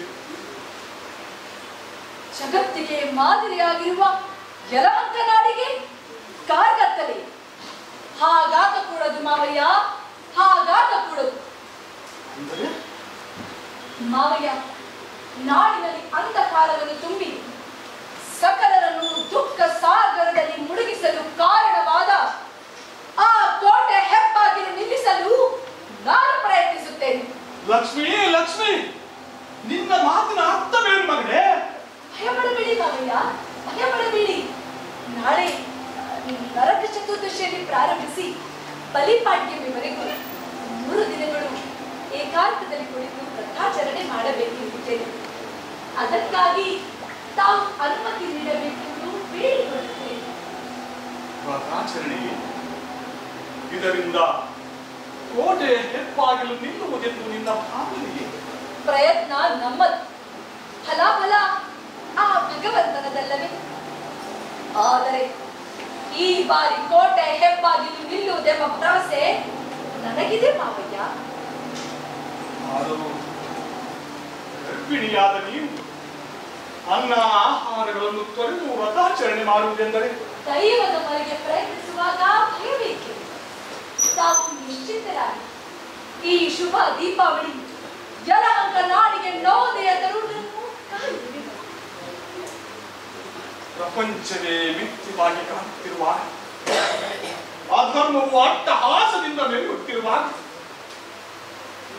ಧರ್ಮ ದೇವತೆಯಂತೆ ನನ್ನೆದುರು ನಿಂತಿರುವ ನೀವು ಸತ್ಯದ ಪ್ರತಿಬಿಂಬ ಮಗಳೇ, ಸತ್ಯದ ಪ್ರತಿಬಿಂಬ. ಮಾವಯ್ಯ, ಸತ್ಯಕ್ಕೆ ಧರ್ಮಕ್ಕೆ ಎಂದಿಗೂ ಸೋಲಾಗಲಾರದು.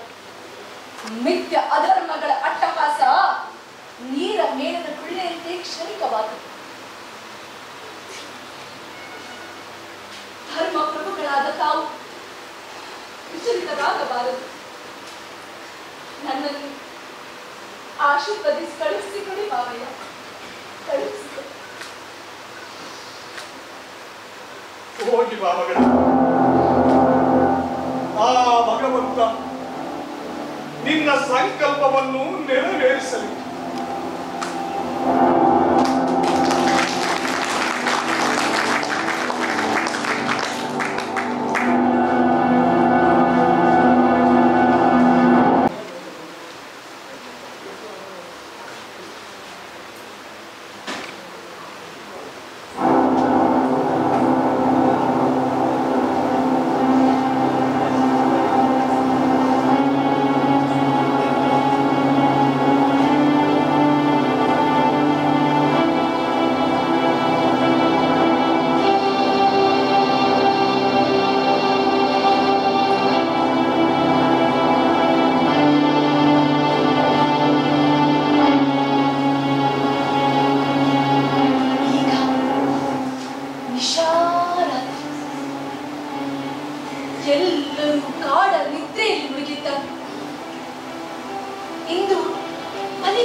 ಸಮಯವನ್ನು ಉಪಯೋಗಿಸಿಕೊಳ್ಳಲೇಬೇಕು.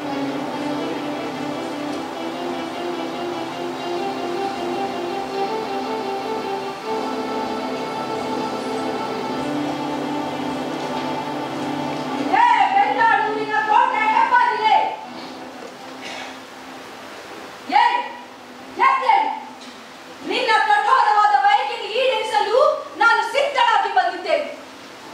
ನನ್ನ ರಕ್ತದರ್ಪಣವನ್ನು ಸ್ವೀಕರಿಸಿ ಸಂತೃಪ್ತಿ ಪಡೆದು. ಆದರೆ ನನ್ನದೊಂದು ಷರತ್ತು. ನನ್ನ ರಕ್ತದರ್ಪಣವನ್ನು ಸ್ವೀಕರಿಸಿದ ನೀನು ಮತ್ತೆ ಮೊಂಡಾಟ ಆಡಿದ್ದೆ ಆದರೆ ನನ್ನ ವಂಶದಾಳಿ ಕನ್ನಡ ತಾಯಿ ಭುವನೇಶ್ವರಿಯಾಳಿ. ಹೇ ನನ್ನ ಮನಸ್ಸದ ಗುರುದೇವತೆಗಳಾದ ಭೈರವೇಶ್ವರ ಕೆಂಪಾಂಬಿಕೆಯರೇ, ನನ್ನ ಆರಾಧ್ಯ ದೈವ ಸೋಮೇಶ್ವರನೇ, ಮಾಗಡಿ ಶ್ರೀರಂಗನಾಥನೇ, ಸೂರ್ಯ ಚಂದ್ರನೇ, ಅಷ್ಟದಿಕ್ಪಾಲಕರೇ, ಎಲ್ಲರೂ ಆಲಿಸಿರಿ ನನ್ನ ಕೋರಿಕೆಯನ್ನು. ನಾನು ನಿತ್ಯವೂ ದೈವ ಪೂಜೆ ಮಾಡುತ್ತಾ ಬಂದಿದ್ದರೆ ನನ್ನ ಬಲಿ ಸಾರ್ಥಕವಾಗಲಿ. ಕೋಟೆ ಹೆಬ್ಬಾಗಿಲು ಭದ್ರವಾಗಿ ನಿಂತಿದೆ. ಕೆಂಪೇಗೌಡರ ಕಣ್ಣೀರು ಹಾರಲಿ. ಬೆಂಗಾಳೂರು ಮತ್ತು ಕೆಂಪೇಗೌಡರ ಹೆಸರು ಜಗತ್ತಿನಲ್ಲಿ ಅಜರಾಮರವಾಗಲಿ.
ಬಾಗಿಲಿನ ಕೋರಿಕೆಯನ್ನು ಈಡೇರಿಸಲು ನಿನ್ನ ಬಳಿಯೇ ಬೇಕಾಗಿತ್ತೇ. ನನ್ನ ಪ್ರಾಣವನ್ನು ನಿನ್ನ ಜೊತೆಯಲ್ಲಿಯೇ ಕೊಂಡೊಯ್ಯಬಾರದಾಗಿತ್ತೆ ಮಗಳೇ, ಕೊಂಡೊಯ್ಯಬಾರದಾಗಿತ್ತೆ. ಅಯ್ಯೋ ಮಗಳೇ, ದೇವತಾ ವ್ರತವನ್ನು ಆಚರಿಸುತ್ತೇನೆಂದು ಆಶೀರ್ವಾದ ಪಡೆದು ಹೋದ ನೀನು ದೇವರಲ್ಲಿ ಲೀನವಾಗಿ ಬಿಟ್ಟೆಯ. ಹೆಣ್ಣು ಮಕ್ಕಳಿಲ್ಲದ ನಾನು ಸ್ವಂತ ಮಗಳಿಗಿಂತ ಹೆಚ್ಚಾಗಿ ನಿನ್ನನ್ನು ಪ್ರೀತಿಸುತ್ತಿದ್ದೆ. ನಮ್ಮ ಮನೆಯ ಮಂಗಳ ದೇವತೆಯಾಗಿದ್ದ ನೀನು ನಮ್ಮನ್ನೆಲ್ಲ ದೂರ ಮಾಡಿ ಹೊರಟು ಹೋದೆಯ ಮಗಳೇ. ಮೊಮ್ಮಕ್ಕಳನ್ನು ಆಡಿಸಿ ಮುದ್ದಾಡಬೇಕಾದ ಕೈಗಳಲ್ಲಿ ಇಂದು ನಿನ್ನ ನಿರ್ಜೀವ ಶರೀರವನ್ನು ಮುಟ್ಟಬೇಕಾಯಿತೆ. ಹೇ ಸೋಮೇಶ್ವರ, ನಿನ್ನ ಪರಮ ಭಕ್ತಳಾದ ನನ್ನ ಸೊಸೆಯನ್ನು ಈ ರೀತಿ ಬಲಿ ತೆಗೆದುಕೊಂಡದ್ದು ನಿನಗೆ ನ್ಯಾಯವೇ? ನಮ್ಮ ಮನೆಯ ಮಂಗಳ ದೀಪವೇ ನಂದಿ ಹೋದ ಮೇಲೆ ನಿನಗೆ ನನ್ನ ದೀಪವನ್ನು ಬೆಳಗುವವರು ಯಾರು ಪ್ರಭು, ಯಾರು? ಸಮಾಧಾನ ಪಟ್ಟುಕೊಳ್ಳಿ, ಸಮಾಧಾನ ಪಟ್ಟುಕೊಳ್ಳಿ.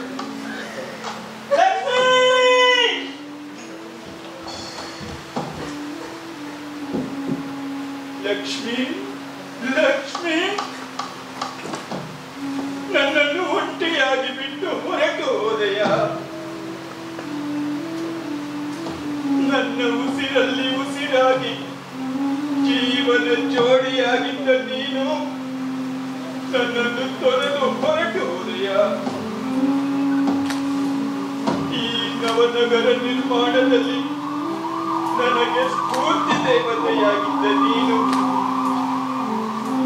ಕೋಟೆಯ ಹೆಬ್ಬಾಗಿಲಿನ ಆಸೆಯನ್ನು ಈಡೇರಿಸಲು ನಿನ್ನ ಪ್ರಾಣವನ್ನೇ ಅರ್ಪಿಸಿ ದೇವತೆಯಾಗಿ ಬಿಟ್ಟೆಯ.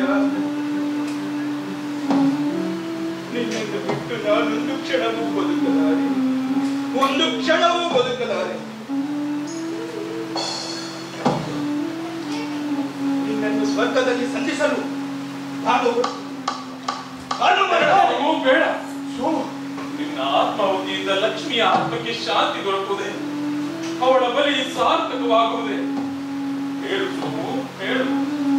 ಸೋಮು, ಲಕ್ಷ್ಮಿ ನಿನ್ನ ಪತ್ನಿ ಮಾತ್ರವಲ್ಲ ಸೋಮು, ಈ ನಾಡನ್ನು ಬೆಳಗಲು ಬಂದ ಕನ್ನಡಿಗರ ಕುಲದೇವತೆ. ಈ ದೇವತೆ ನಮಗೆಲ್ಲ ಮಾರ್ಗದರ್ಶಕರಾಗಿ ಈ ನಾಡನ್ನು ಬೆಳೆಸುವುದು. ಈ ದುಃಖವನ್ನು ತಡೆಯುವ ಶಕ್ತಿ ನನಗಿಲ್ಲ ಚಿಕ್ಕಪ್ಪ. ನನ್ನ ಹೃದಯದಲ್ಲಿ ಬೆಳಗುವ ನಂದಾದೀಪವೆಂದು ಹಾರಿ ಹೋಗಿ ಕತ್ತಲೆ ಆವರಿಸಿದೆ. ಈ ಕತ್ತಲೆಯಿಂದ ನಾನು ಹೊರಬರಲಾಗದವನಾಗಿದ್ದೇನೆ.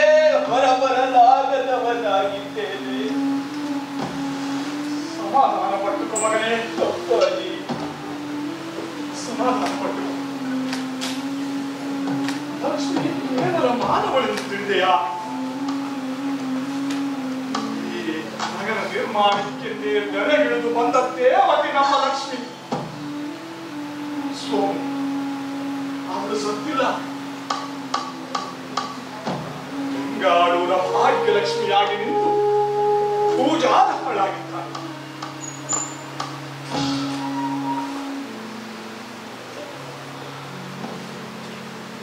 ವೀರನಗೌಡರೇ, ಲಕ್ಷ್ಮಿಯ ಅಂತ್ಯಕ್ರಿಯೆಗಳು ಈಕೆಯ ತೌರುಮರಿಯಾದ ಕೋರಮಂಗಲದಲ್ಲಿ ನಡೆಯುವಂತೆ ಏರ್ಪಾಟು ಮಾಡಿ ಈ ನಾಡಿಗಾಗಿ ನನ್ನ ಕುಲದ ಮರ್ಯಾದೆಯನ್ನು ಎತ್ತಿ ಹಿಡಿಯುವುದಕ್ಕಾಗಿ ತನ್ನ ಪ್ರಾಣವನ್ನು ಅರ್ಪಿಸಿ ಈ ಲೋಕಕ್ಕೆ ಆದರ್ಶ ಪ್ರಾಣಿಗಳಾಗಿರುವ ನನ್ನ ಸೊಸೆ ಇಂದಿನಿಂದ ನನ್ನ ಮನೆತನದ ಕುಲ ದೇವತೆಗಳ ಸಾಲಿಗೆ ಸೇರಿ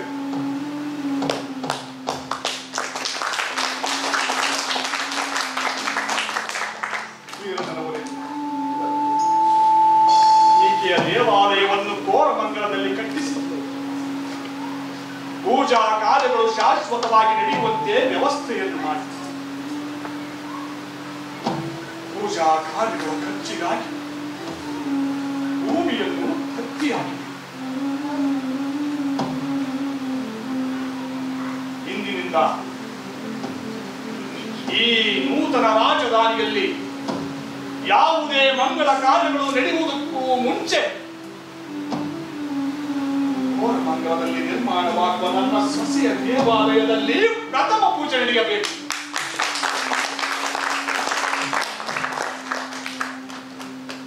ಅದನ್ನು ಈ ನಗರದ ನಾಗರಿಕರು ತಲತಲಾಂತರಕ್ಕೂ ನಡೆಸಿಕೊಂಡು ಬರಬೇಕೆಂಬುದು ನನ್ನ ಬಯಕೆ.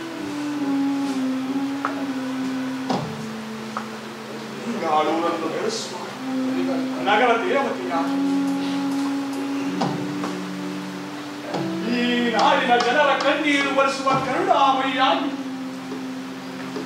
ಗಂಗಾಳೂರ ಭಾಗ್ಯಲಕ್ಷ್ಮಿ ಎಂಬ ಹೆಸರಿನಿಂದ ಲಕ್ಷ್ಮಿಯ ಮೂರ್ತಿ ಕೋರಮಂಗಲದಲ್ಲಿ ವಿರಾಜಿಸಲಿ.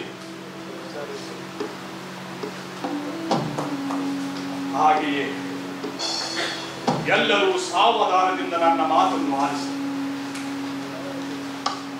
ನಾನಿಂದು ಒಂದು ನಿರ್ಧಾರಕ್ಕೆ ಬಂದಿದ್ದೆ.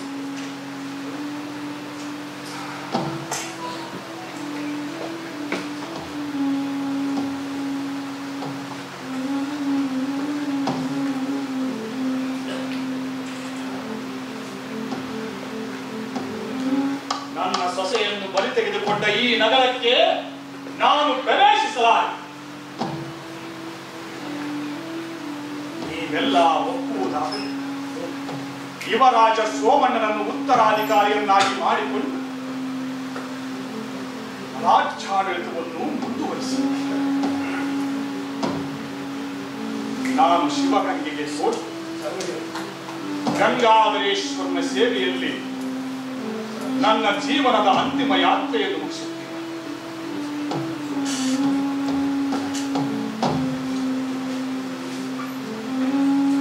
ಪ್ರಭು, ನಮ್ಮನ್ನೆಲ್ಲ ಅನಾಥರನ್ನಾಗಿ ಮಾಡಿ ಹೋಗಬೇಡಿ. ಅಪ್ಪಾಜಿ, ನಮ್ಮನ್ನೆಲ್ಲ ತಪ್ಪಲಿಗಳನ್ನಾಗಿ ಮಾಡುತ್ತೀರಾ? ತಮ್ಮ ನಿರ್ಧಾರವನ್ನು ಹಿಂದಕ್ಕೆ ಪಡೆಯಿರಿ. ಪ್ರಭು, ನಾವಿಲ್ಲದೆ ಯಲಹಂಕ ನಾಡಿನ ಗತಿ ಏನು? ಇಲ್ಲ ವಿಮನನವರೇ, ಇಲ್ಲ. ಯಾವುದೇ ಕಾರಣಕ್ಕೂ ನನ್ನ ನಿರ್ಧಾರವನ್ನು ಮಾತ್ರ ನಾನು ಬದಲಾಯಿಸಲ್ಲ. ಹಾಗಾದರೂ ನನ್ನನ್ನು ತಡೆಯಲು ಪ್ರಯತ್ನಿಸಿದರೆ ನನ್ನಾಣೆ, ಕುಲದೇವ ಭೈರವೇಶ್ವರನಾಣೆ, ಮಾಗಡಿ ಶ್ರೀರಂಗನಾಥನಾಣೆ, ಈ ನಗರಕ್ಕಾಗಿ ಆತ್ಮಾರ್ಪಣೆ ಮಾಡಿಕೊಂಡ ನನ್ನ ಸೊಸೆ ಲಕ್ಷ್ಮೀ ದೇವಿಯಾಣೆ. ಪ್ರಭು, ನಮ್ಮನ್ನು ಬಿಟ್ಟು ಹೋಗಬೇಡಿ. ನಮ್ಮನ್ನು ತಪ್ಪಲಿಗಳನ್ನಾಗಿ ಮಾಡಿ. ಪ್ರಭು, ನಮ್ಮನ್ನು ಬಿಟ್ಟು ಹೋಗಬೇಡಿ. ನಮ್ಮನ್ನು ತಪ್ಪಲಿಗಳನ್ನಾಗಿ ಮಾಡಿ. ಪ್ರಭು.